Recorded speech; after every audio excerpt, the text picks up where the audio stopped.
Hello, and welcome to Calming the Chaos podcast, where we talk with people around the world who can help you find peace in a chaotic world. I'm your host, Tracy Canella, licensed mental health counselor, certified eating disorder specialist, and advanced clinical hypnotherapist. Calming the Chaos podcast is for those who want self-help resources and education. It's not a substitute for counseling or psychotherapy. So if you like what you hear, please subscribe and share it with your friends. Thanks so much for listening.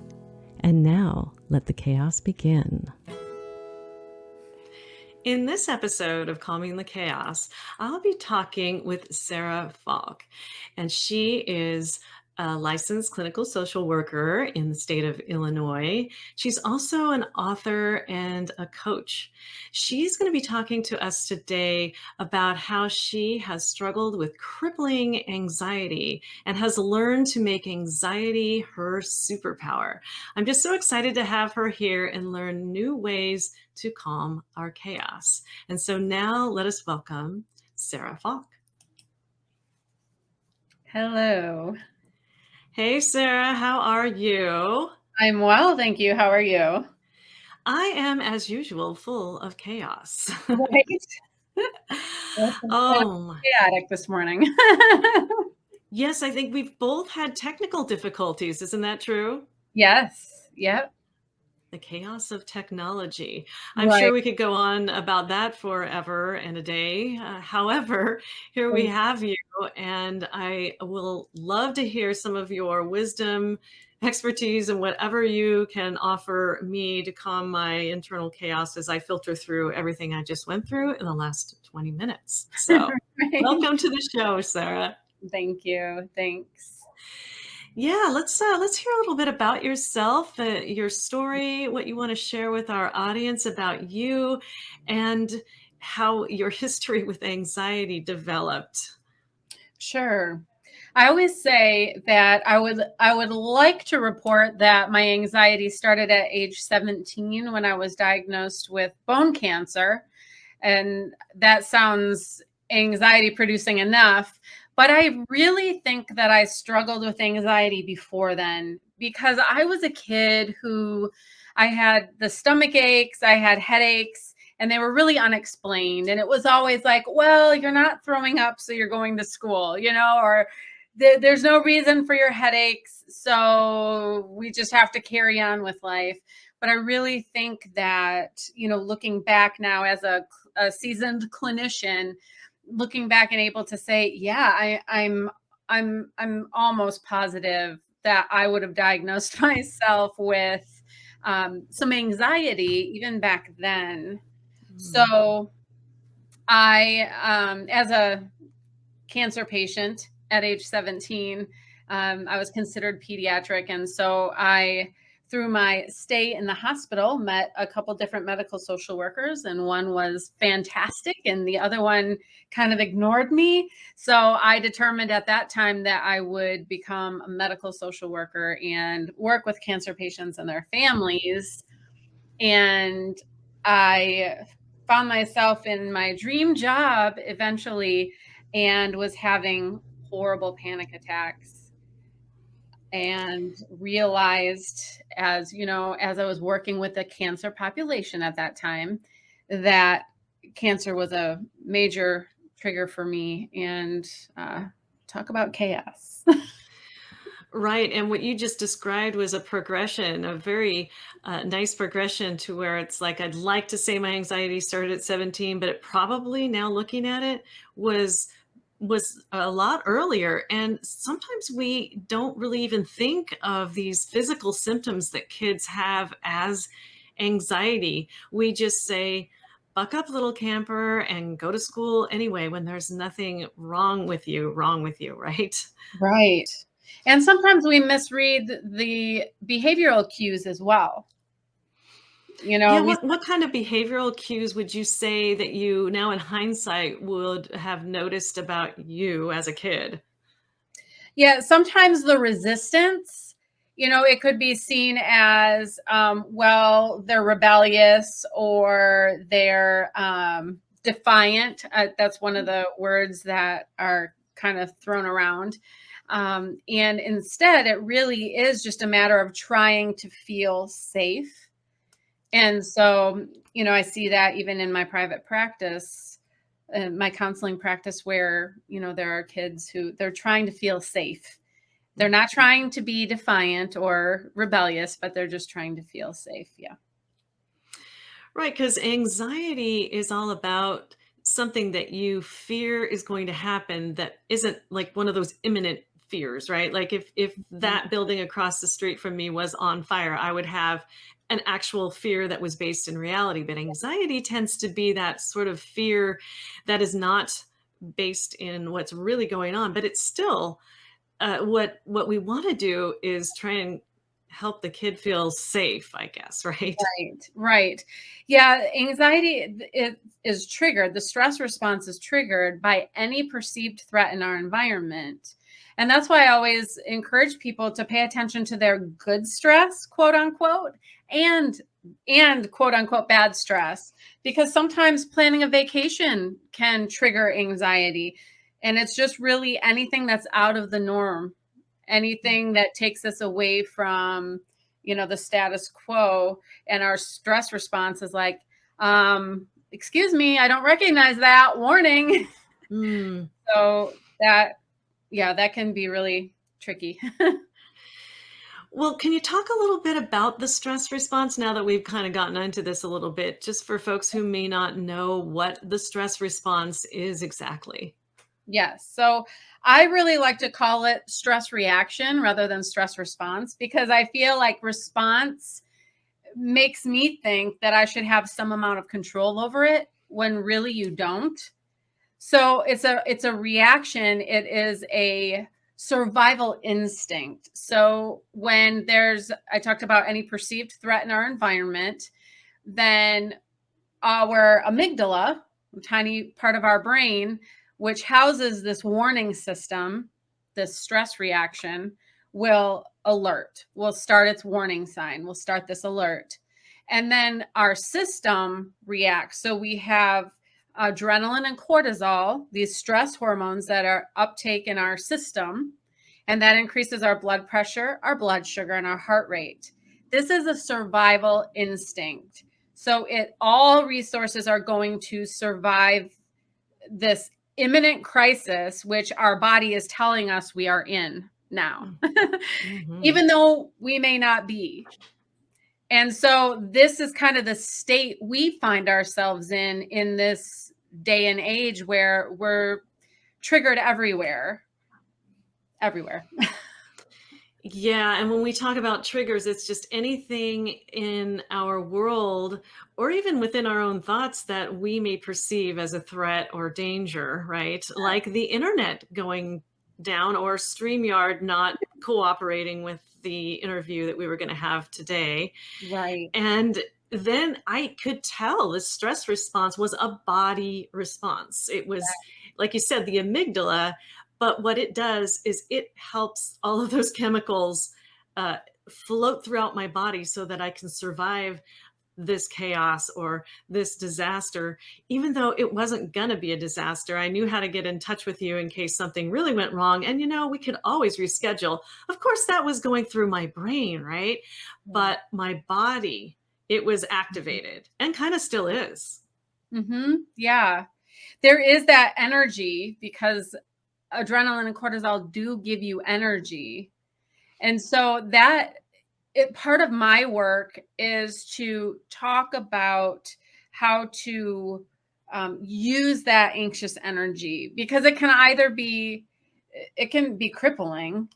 And I myself have experienced crippling panic attacks in my history, but have found that there's also a way to work with anxiety rather than trying to stop it. So often clients will come in and I'll ask them what their goals are, and they'll say, I want to get rid of my anxiety. So the first thing I have to break to them is, we're not going to get rid of it, because it's a survival instinct and you want it and you need it, but we'll talk about how to work with it. That is so true. Most of my clients say that too. They want to get rid of it, and it is adaptive. It really is. And Mhm. it's really painful when it happens at those moments and you don't know what to do or how to act, I guess. Sure. Yeah. Yeah. So this is how you started to, I guess, leash in the power of your anxiety and call it your superpower. Is that right? Yes, it was quite a process, I will say. I was homebound for about a month and had to quit my job at the cancer support center, my dream job, just Mhm. recognizing that cancer was a trigger for me and I could not work with all cancer all the time. And so through the course of time, just really developed this strategy, this practice that I share with my clients now, as far as recognizing anxiety for what it is, Mhm. acknowledging it, and then shifting that energy into powerful and positive action rather than staying on this course of negativity and fear. And really, I mean, like you said, it is a physical response. So not only are you working with yourself mentally, but I talk about working with yourself physically and spiritually.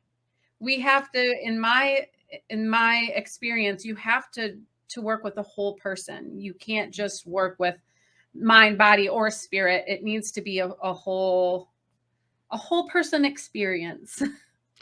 Which is interesting because during the time that I didn't know what was going to happen with this broadcast, I was saying, "Please, God, please." So, is that the spiritual thing you're talking about? I'm thinking you are talking about something a little deeper than me pleading with God to restore my connection.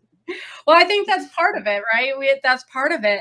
But I do think, for as far as anxiety is concerned, one of the traps we kind of fall into with anxiety is we're trying to control everything. So then we're holding tightly, we're grabbing onto anything that we think we can control, when in reality what do we really control, right? We have very little control over things. Mhm. Our attitude, our thoughts, our decisions. But as far as like the future, as far as what other people say or do, as far as circumstances, accidents, you know, nature, acts of nature, we don't have control over those things, but we obsess over those things often and ruminate and fear. So I talk about, and this is kind of the spiritual movement as far as my work with anxiety is concerned. I talk about holding things loosely Mm. and very specifically a posture of surrender. So a posture of surrender would look like shoulders down, hands uplifted. And even if you tried this wherever you are, just try clenching your fists and tightening your shoulders and hold on tight. And this is us anxious. And now release your shoulders and open your hands and hold them up. It feels so much better. It Very just feels different. so different, right? Even just the energy in your body, it feels different. And so this is kind of like this the spiritual movement that I talk about in work with anxiety. Like we have to stop holding on so tightly and recognize and confess kind of those areas where we're trying to take control and yet no, we don't have control. Such an important message in that our anxiety is really based a lot in control, what we think or perceive that we should be able to control, and or this should be working right, or that should be doing this, and why isn't it, and what can we do to control it. For sure. And so what you're saying is recognizing it for what it is and understand that you have very little control over this. Actually, you don't have any control over the situation, but you Right. have all kinds of control over how you're going to respond to the situation, what you choose to do, right? Yes. Yes. Mhm. And that, again, I talk about this as a process. I had to learn that over time. I was diagnosed with bone cancer at 17 and then breast cancer in 2015. So again, at age 17, I was faced with this stark reality that I had little control over anything except my attitude and actions. And then again, in 2015, where I had to say, okay, you know, I can choose to be angry and questioning and being like, wait a second, I thought I paid my cancer dues. Why is this happening again? Or I could choose to use all of that anxious energy and that frustration for the positive, to look for meaning in the midst of it. And really that was the time where I just thought, you know what, I need to branch out. And then with COVID coming along like 5 years later, it was like, wow, now there's so much more anxiety that I'm seeing. And it's time to just get this message out that you can experience your anxiety in a different way. Yeah, and I think a lot of people need to be hearing that because we're still in COVID, right? We're not out of it yet. That's right. Yeah. Yeah. Well, so you got your first cancer diagnosis at age 17, and then the dream job was next, or was it the second cancer diagnosis that was next?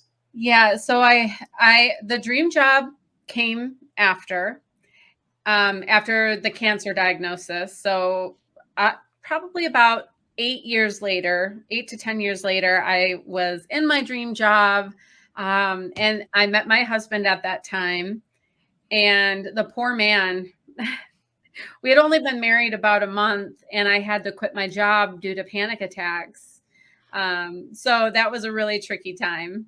But then after we had our children, and I had just finished breastfeeding my fourth child, um, and then a year later was diagnosed, like that year was diagnosed with breast cancer. So, Wow. yeah, When you think about chaos too as being something that comes along and it's anything but order. It's anything but the order that you think things are going in, and that what you just said was a perfect example of chaos, because what happened was the expectation was is that we would live happily ever after, or at least I would continue working at my job that I love, and that got disrupted and threw yeah. you into a state that was like, "Oh, what do I do now?"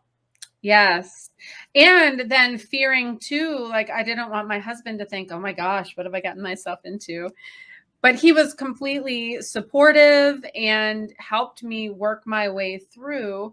And I even was to a place where we could start having children, and I was back at work and started a private practice. And so really things did come about. But like you said, I had four children under age 4, and just a month or 2 later was diagnosed with breast cancer, and there's the chaos. Yeah. Like, how am I gonna maintain my business? How am I going to, maintain my family and go through this treatment that I knew, going through treatment is going to knock you down a bit. So it's like, having the realistic expectation that I would not be functioning at full capacity and wondering how in the world am I going to do all of this? How is this going to work? Mhm. Yeah. At what point in time were you able to determine that, this is my dream job that I'm in, and I don't think I can work with all cancer patients all the time? How did you recognize that? For some of our younger folks out there who may be unsure about their career path or career direction. Sure. Yeah, it took some time to admit it because I really didn't want to admit it. I didn't want to give up that job. It literally was, if I could have created my own job, that's exactly what it would have been. Um, at that time. And so but I had to recognize it was really impacting my functioning. And I Mhm. had to pay attention, and I talked to clients about this too. Pay attention to what triggers you and what soothed you. Mm. So recognizing those things that really, and here's the thing with triggers is it doesn't necessarily have to be a job. It could be a food sensitivities play with the chemicals in our bodies. And sometimes there are things that do increase our cortisol level and we don't think about it that way. We don't think of it as a trigger, but it can trigger the stress reaction in our body chemically. So there are just a number of things to really pay attention to. And as far as the job is concerned, I think it is just trying to be very honest with yourself. What is this? Yeah, what is triggering me in a positive way and what's triggering me in a not so positive way, and paying attention to both triggers. So, yeah, I love that.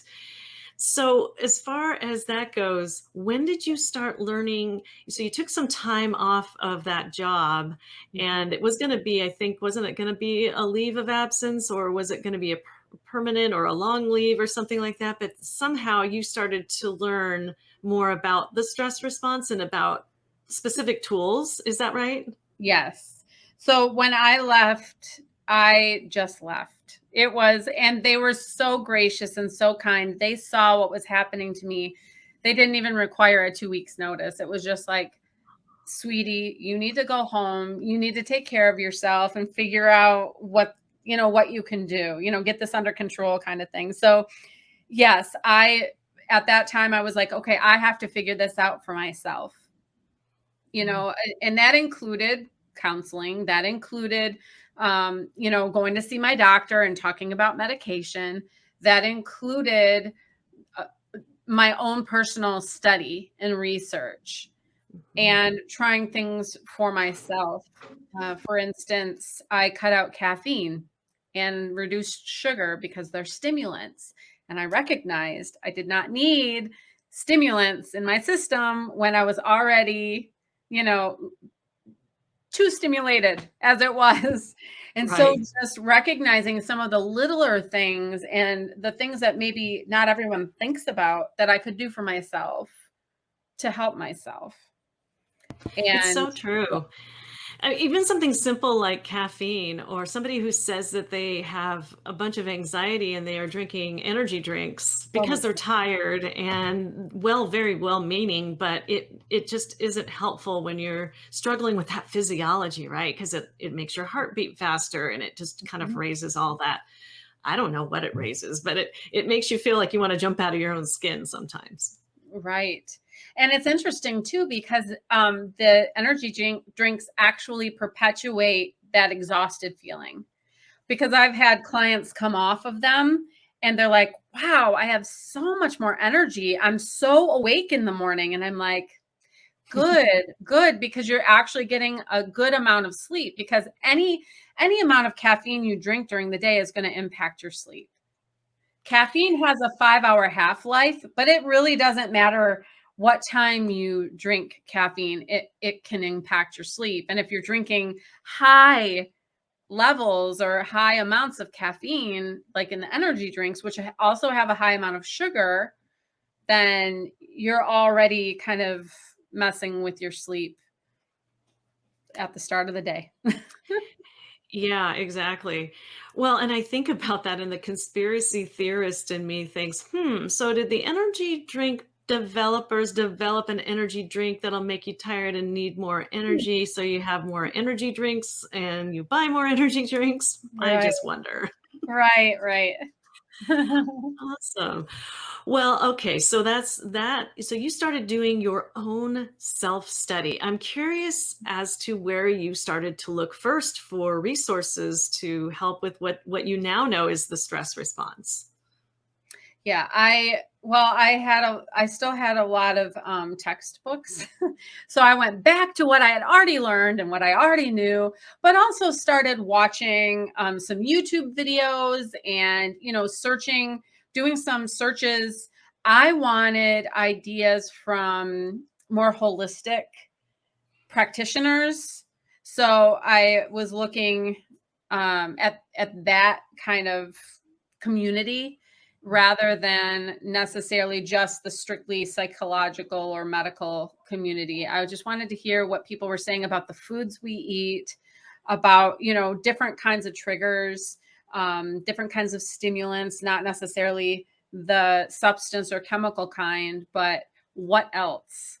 And so, one of the things that actually has been talked a lot about lately, especially when, we went virtual, everything went virtual for a couple weeks in 2020, March of 2020, is the blue light and the screens that actually stimulate your brain. And so for people who are working on computers all day long and drinking their energy drinks or their caffeine, it's like, okay, I can help you. Like, really, if you want to do the work, I can help you get that anxiety under control. Because I can tell you two things right now.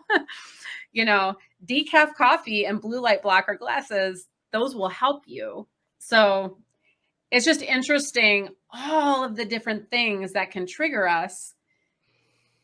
And our body's trying to get back to that equilibrium, but when you're constantly triggered, we have to be very intentional to help our bodies. Mm-hmm. Yeah. Yeah, I was going to ask you if those blue light blocker glasses worked, because I know a couple of my kid clients actually started using them during the pandemic. Yeah, my kids use them too. And I use them actually because I'm on the computer quite a bit. And I think that they work. I don't know if that's the placebo effect or what, but it seems to work. And, iPhone has a night shift mode where it is an amber light rather than a blue light. So I use that on all my devices as well, which again, I feel has been helpful. Well, and even if it is the placebo effect, it is an effect, right? It's an And effect, right? so this is what we want, is an effect. That's Awesome. true. Well, I appreciate you talking about the stress response in a little bit more detail with that. I know that when we talked before, you were talking about finding the miracles in the pain. Can you tell us what you mean by that and how you were able to find miracles in, I assume you meant the pain of anxiety, right? I really was talking about, and it could be anxiety, it could be any experience, but with being a multiple cancer survivor, I had bone cancer, I've had breast cancer, and I've had two different types of skin cancer, where I've had to have my nose reconstructed. And I have this, you probably can't see it from where you are, but I have like a little pirate scar on my cheek, and my dad says it looks cool, so I'll go with that. But just we all have pain, and it could be cancer, it could be anxiety, it could be anything. And those areas where we feel broken, and those areas where we feel we are not capable, and you talk about chaos, and it's like you feel like I can't do this. There's any type of chaos in your life, and it's like I feel like I can't do this. But that is what I call the negativity track. I can stay afraid, I can stay negative, and I can just go on that runaway train, which is on the negativity track, or I can choose to throw the switch and change the tracks and get on the positivity train and use the energy I have for positivity, for powerful action in my life. That's my choice. And so really choosing to find the miracles in the midst of the pain, it's really about what do I have to be grateful for? What's working well? Where is the purpose in the midst of this pain? I'm looking for the greater purpose. And again, I feel like that's a spiritual movement as well, where it's like, there's got to be a greater purpose. It's not just about me having another cancer diagnosis. It's not just about me having anxiety. There's something more to it. And how can I move forward in the purpose rather than just that, over and over acknowledging, okay, I'm in pain. I'm in pain. You're in pain. So now what? Mm-hmm. Yeah, it's an intentional move in another direction. And such a powerful message too, when you think about that visual picture of going on this track and then choosing to switch tracks and find those meanings through your suffering, I guess is what you're saying, and that bigger spiritual meaning. So it is deeper than just begging God to restore your internet connection to Right. StreamYard. Right. And bigger in the fact too that it's letting go. Remember, holding loosely the outcome, because you can believe I prayed for healing when I had cancer. Any time I had cancer, I prayed for healing. But I had to let go of the expectation that it would be a miraculous healing, like medical science can't explain it, healing, and just allow the process. And I will say that I'm healed from bone cancer. I'm healed from breast cancer, but not in the way that I maybe would have hoped or initially expected. But through time and medical treatment, I've been healed. Mm. So it's letting go of that expectation of what that would look like. Yeah, and I love that you say I am healed too, because that gives your mind that positive suggestion. And I know that the mind and the body work together to form, if you said, well, for now I'm cancer free, fingers crossed, there's that element of doubt that could actually put some pain back into your body, or suffering, whatever you want to call it, right? Mm, that's right. Yeah. You just claim it and move forward. Mhm. Yeah. Yeah, and speaking about switching tracks and moving forward, so you were at a point after this that you were going to redefine your life path. Mhm. And again, I'm thinking of people who are on their paths and possibly had a dream job and can't do it for whatever reason and want to get somewhere else. Can you tell some of our listeners how you were able to redefine your life and your path in life? Yeah.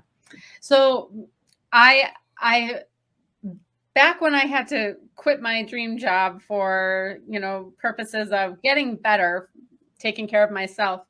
At that time, what I did, I just really paid attention to what my passions were. And I still wanted to do therapy. I just recognized I couldn't do that with cancer patients only.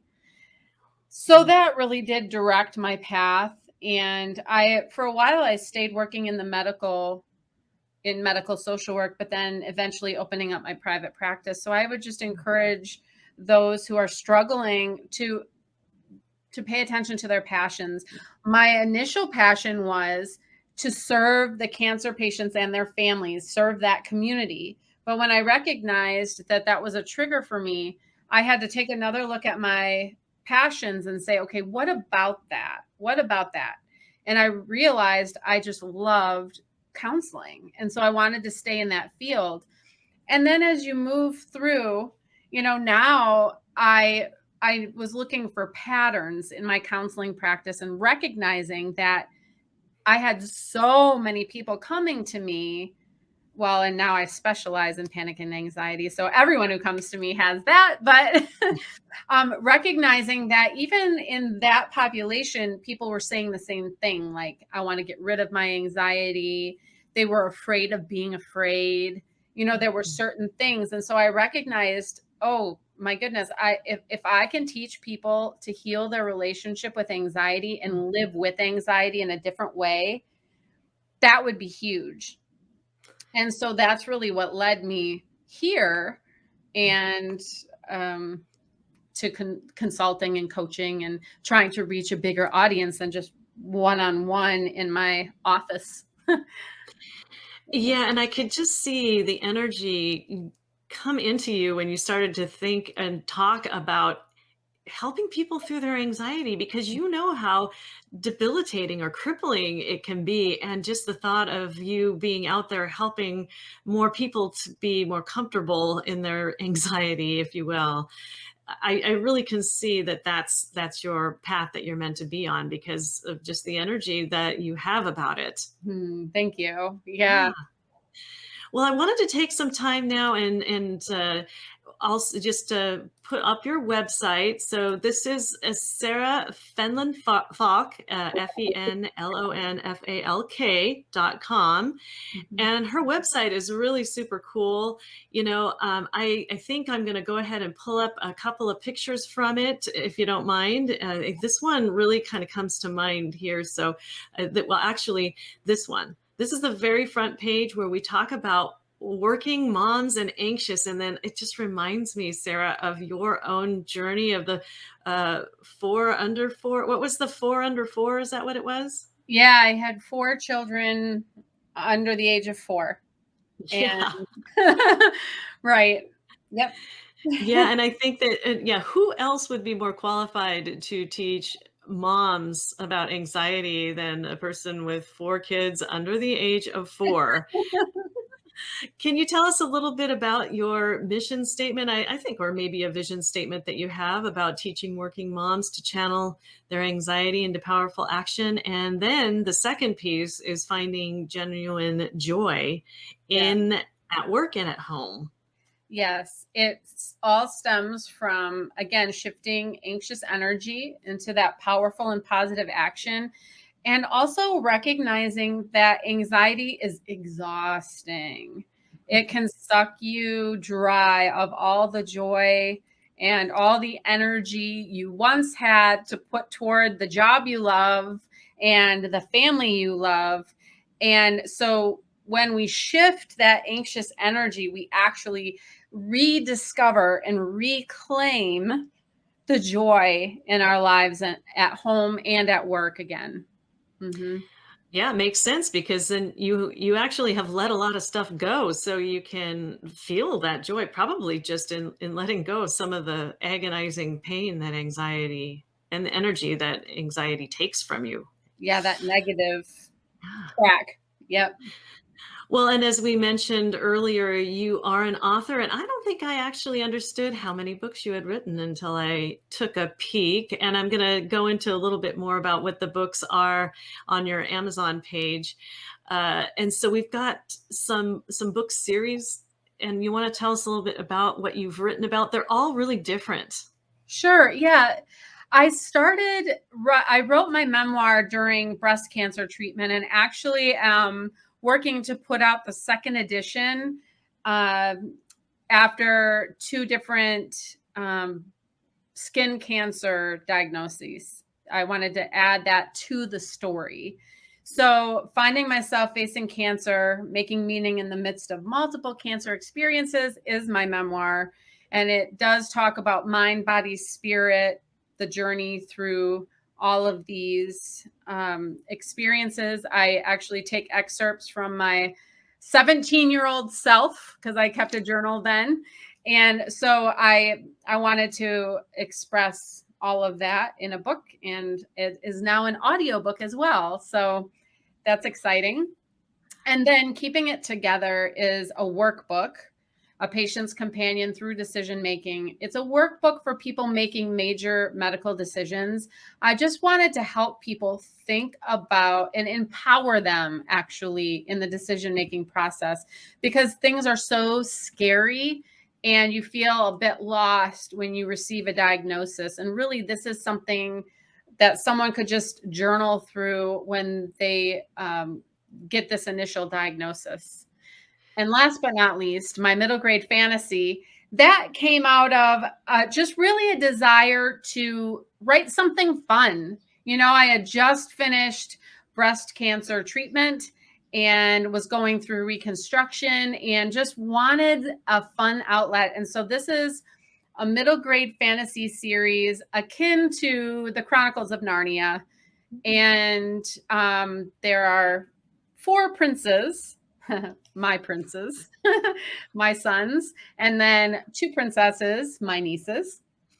And they are alone in a kingdom and they have to make some very difficult choices and go through some very difficult things. And so we talk about anxiety in the first book, grief in the second book, and just continue on with some of those major issues that kids face and talk about how these kids work through it. I love that. I was looking on the Amazon page and I saw the artwork on these books. Was it Cheval? Is that what it is? Oh, the Sage Cheval series. The Yes. Sage Cheval series. And you can see what beautiful artwork there is. And I just wanted to open one of those books when I saw them in here. And you just really have a very artistic flavor for the books that you have. This is Sarah's Amazon page, and we're going to go ahead and put that up in the show notes. And so you can check her out. And I think you can also access all of these from your website. Yes. Yep. All of them from the website.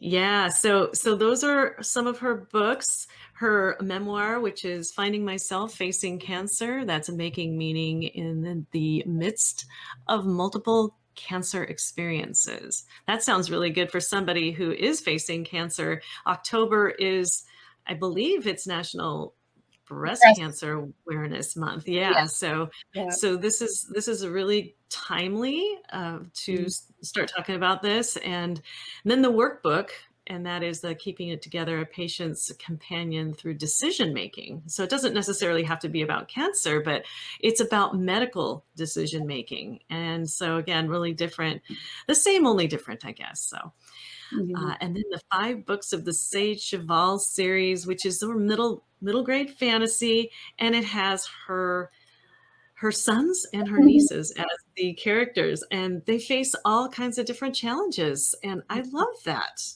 Thank you. Yeah, yeah. So, well, and also on your website, I noticed that you do have some services and courses. You want to talk a little bit about what you offer through your website and how people might be able to get in touch with you. I know we have your website up here, but there's some stuff that you offer that would be great to hear about. Sure. I have one-on-one coaching packages, and they're sold in monthly packages where we have weekly calls, and I kind of lead people through this transition. I call this my energy NRG package. We talk about noticing the triggers, and then releasing some of that anxious energy, and then growing in the midst of um, the pain or the pressures that we face, and also growing in our relationship with anxiety in a healthy and meaningful way.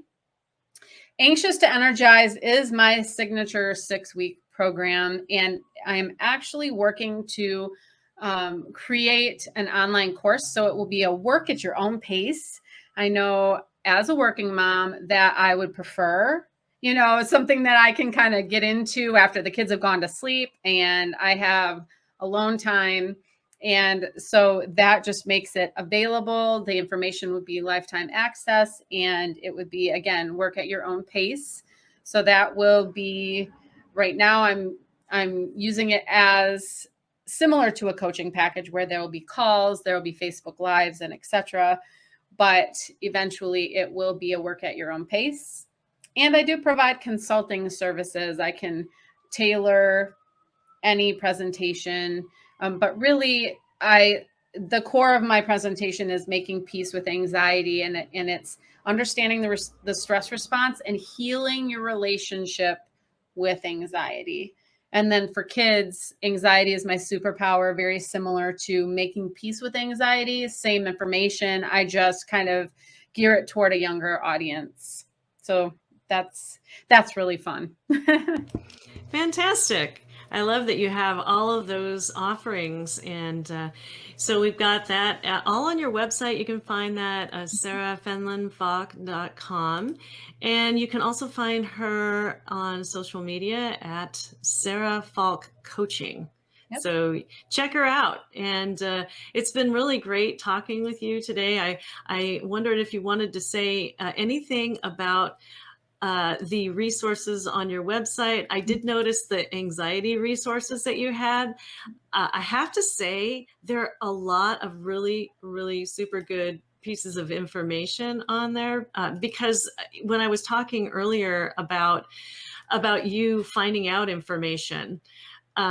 This is a really good resource for you to just look at. And it has a lot of just information about that physiological response, just a lot of research oriented stuff. Do you want to say anything more about how you came to prepare this anxiety resources section of your website? Yeah, I had the cancer resource section already on my website.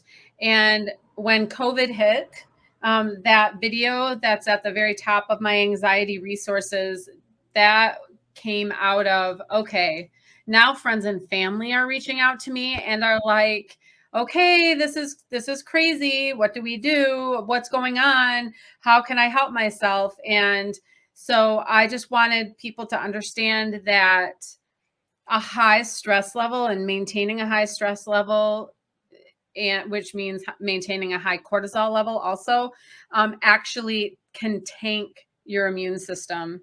And so for people who want to be healthy physically, this healing your relationship with anxiety and kind of soothing the stress reaction actually can benefit you in a medical / physical way.